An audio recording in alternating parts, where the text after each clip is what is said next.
Hello everyone, আসসালামু আলাইকুম। কেমন আছো সবাই? নিশ্চয়ই সবাই খুব ভালো আছো। আজকে হচ্ছে আমাদের ওয়েলসের দ্বিতীয় দিন, আর সকালটা খুব সুন্দর, হালকা একটু মেঘলা মেঘলা। যেহেতু আমাদের হোটেলটা অনেক উপরের দিকে, তো আমরা যখন গাড়ি নিয়ে বের হয়েছি আর নিচের দিকে যাচ্ছি, পুরো ওয়েলসটা দেখা যাচ্ছে এখান থেকে। আর দেখতে এত সুন্দর লাগছে, পাহাড়ের পাশে পাশে ছোট ছোট বাড়িগুলা। একটু পরে আমরা নিচের দিকে নামবো। আমি তোমাদেরকে দেখাচ্ছি যে আসলে দেখতে কতটা সুন্দর লাগছে নিচের দিকের ঘরগুলা আর রাস্তাটা। এই যে এখান থেকে পুরো সব পাহাড় অ্যান্ড সব কিছু দেখা যাচ্ছে। ও চেষ্টা করছে আস্তে আস্তে গাড়িটা চালানোর জন্য, যাতে আমিও দেখতে পারি আর তোমাদের সাথেও শেয়ার করতে পারি। কিন্তু আবার ভয় ভয়ও লাগছে যখন গাড়িটা আস্তে আস্তে করে নিচের দিকে যাচ্ছে, কারণ একেবারে ঢালু রাস্তা, দেখলে মনে হবে যেন এই পড়ে গেলাম। এই তো আমরা এখন আস্তে আস্তে আমাদের হোটেলের এরিয়া থেকে বের হয়ে এসেছি। তো আমরা আজকে একটা জায়গায় যাচ্ছি, সেটা অনেক সুন্দর একটা জায়গা। আর যেতে যেতে পাহাড়ের রাস্তাগুলো এত সুন্দর লাগছিল, মনে হচ্ছিল এখানেই থাকি আর এখানেই সব ছবি তুলে ফেলি। যাওয়ার পথে পথে এত সুন্দর দৃশ্য পড়ছিল, আর যেহেতু গ্রামীণ সাইড, গ্রাম্য এরিয়া, সেই জন্য আশেপাশে সব ভেড়া গরু সব কিছু দেখা যাচ্ছিল। মানে প্রপার যে ভিলেজটা হয় না, ওরকম একেবারে ভিলেজের মতো। মাঝখানে আমরা গাড়ি থামিয়ে কিছু ছবি তুলেছিলাম, কারণ চারিদিকে দৃশ্যটা এত সুন্দর যে ছবি তোলার লোভ সামলাতে আমরা পারলাম না। আর সাথে হালকা হালকা মেঘ ছিল, তো অনেক সুন্দর লাগছিল আসলে আশপাশটা দেখতে।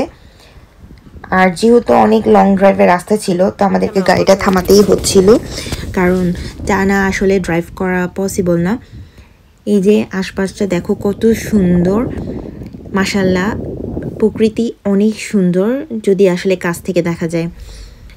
আমরা আবার রওনা দিয়ে দিলাম, আর যেতে যেতে এই যে এখানে এই ঝর্ণার পানিটা দেখতে পেলাম, আর এই যে ব্রিজটা দেখা গেল, এটা পার হতে আসলে অনেক কষ্ট, একসাথে দুটো গাড়ি যাওয়া আসা করা যায় না, তো এর জন্য প্রচুর লাইন পড়ে গিয়েছিল। কিন্তু ভাগ্যিস আমাদের গাড়িটা ক্রস করার পরপরই কিন্তু লাইন শুরু হয়ে গিয়েছিল। এখন আমরা প্রায় কাছাকাছি চলে এসেছি। আমরা আজকে যাচ্ছি হচ্ছে পোর্ট মেরিয়ন ভিলেজ, ওটা দেখার জন্য। আমি মূলত ওয়েলসে ঠিক করে এসেছিলাম যে আমি ওয়েলসে আসলে ওখানে যাবই, তো আমরা আজকে ওখানেই যাচ্ছি। আমাদের হোটেল থেকে প্রায় 4 ঘন্টার জার্নি ছিল, লং ড্রাইভ ছিল 4 ঘন্টার। অনেক দূরের, এটা অনেক দূরের রাস্তা ছিল। এই যে আশপাশটা খুবই সুন্দর। তা আমরা এখন পোর্ট মেরিয়নে এসে পড়েছি। টিকিট আমরা আগেই করে নিয়েছি, আর এখানে টিকিট আগে না করলেও সমস্যা নেই, এখানে এসেও তোমরা টিকিট করতে পারবে, জন প্রতি প্রায় 20 টাকা করে। এখানে আমরা ঢোকার পরে আমাদের টিকিট চেক করার সাথে সাথে আমাদেরকে এই টিকিটটা আর ম্যাপটা দিয়ে দিয়েছে সাথে করে। ঢোকার পরে আসলে দেখতেই প্রথমেই সুন্দর লাগছিল ভিলেজটা এত সুন্দর। এটা অনেকটা ইতালিয়ান স্টাইল করে বানানো হয়েছে, মানে ইতালির গ্রাম বা বাসাগুলো দেখতে যেরকম হয় ঠিক সেরকম করে এই পোর্ট মেরিয়ন ভিলেজটা তৈরি করা হয়েছে। এখানের ঘরগুলো অনেক কালারফুল, অনেক সুন্দর, রঙিন রঙিন, আর প্রচুর ফুলের বাগান রয়েছে আশেপাশে। উপর থেকে দেখতে কত সুন্দর লাগছিল।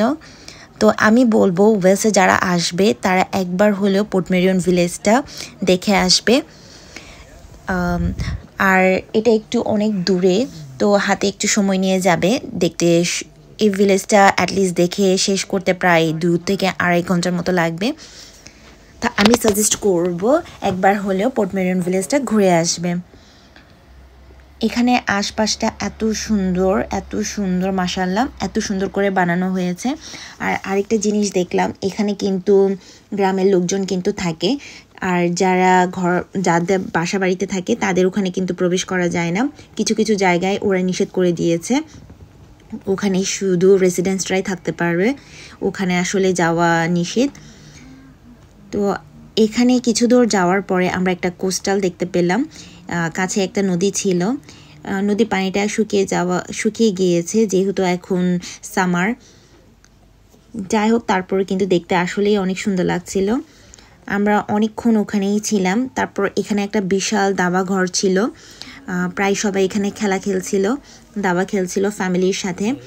আমি দাবা অনেক চেষ্টা করেছিলাম শেখার জন্য, কিন্তু আমার কোনো মতে দাবা আসলে শেখা হয়নি। দাবা আমি অনেক ট্রাই করেছি খেলার জন্য, কিন্তু আমার আসলে কেন জানি হয়ে ওঠে না।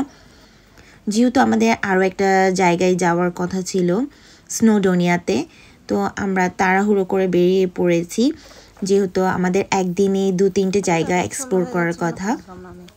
আমরা এখন বেরিয়ে যাচ্ছি স্নোডোনিয়ার পথে, কিন্তু যেহেতু স্নোডোনিয়ায় সন্ধ্যা হয়ে আসছে, তো আমরা ভাবলাম স্নোডোনিয়াতে আমরা যাব না, আমরা একটা লেকে যাব।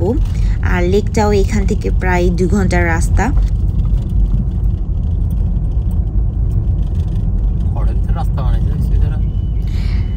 তো আমরা এখন চলে যাচ্ছি লেক ভার্নুই দেখার জন্য। এটা পোর্ট মেয়রন ভিলেজ থেকে প্রায় 1.5 ঘন্টা 2 ঘন্টার রাস্তা ছিল।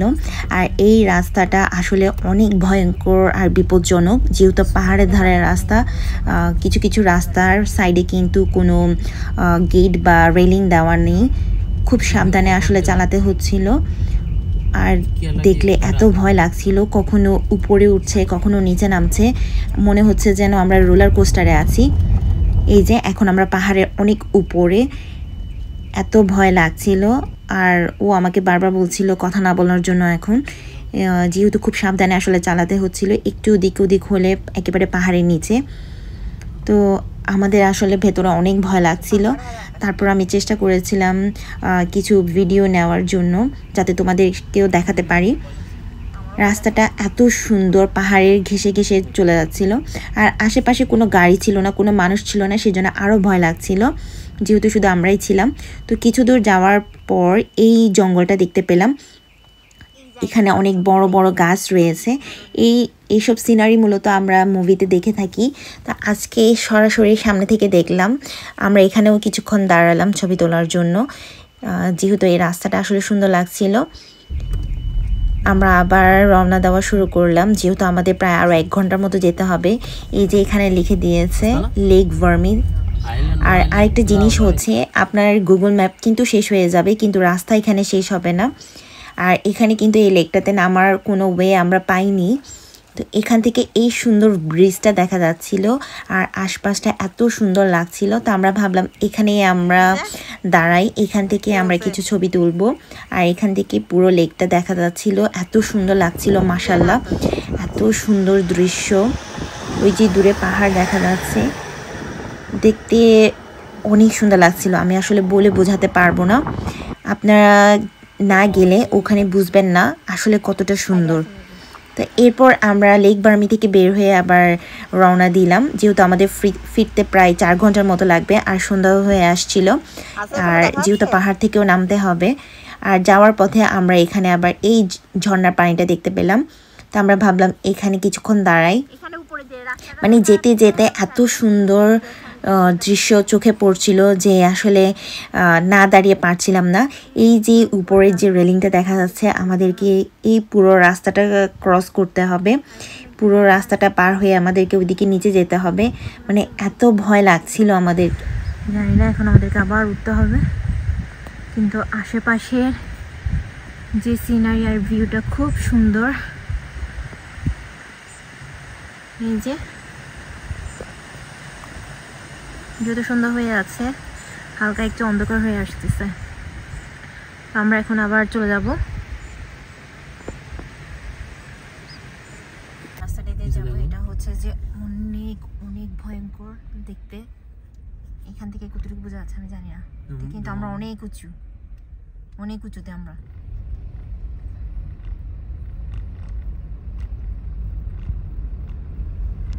আমরা এখন পাহাড়ের অনেক উঁচুতে, আস্তে আস্তে আমরা পাহাড় থেকে নেমে যাচ্ছি। আর আশেপাশে প্রচুর ভেড়া দেখা যাচ্ছিল। ভেড়াগুলো আসলে অতটা বোঝা যাচ্ছিল না, যেহেতু অনেক দূরে দূরে ভেড়াগুলো ছোট ছোট দেখা যাচ্ছিল। আর গাড়িটা অনেক সাবধানে চালাতে হচ্ছিল, যেহেতু রাস্তায় ভেড়া এসে পড়ছিল। তো এখন আমরা হোটেলে ফিরে যাব। তো আজকের ভিডিওটা আমি এখানেই শেষ করব। আর সবাইকে বলবো একবার হলেও কিন্তু এখানে আসার জন্য, অনেক সুন্দর জায়গা। আশেপাশে কিছু না দেখার থাকলেও কিন্তু এই পাহাড়ের রাস্তাগুলো দেখার মধ্যে আসলে অনেকটা শান্তি, দেখতে এতটা সুন্দর। তো আজকের মতো এখানেই শেষ করছি। সবাই খুব ভালো থেকো। খোদা হাফেজ।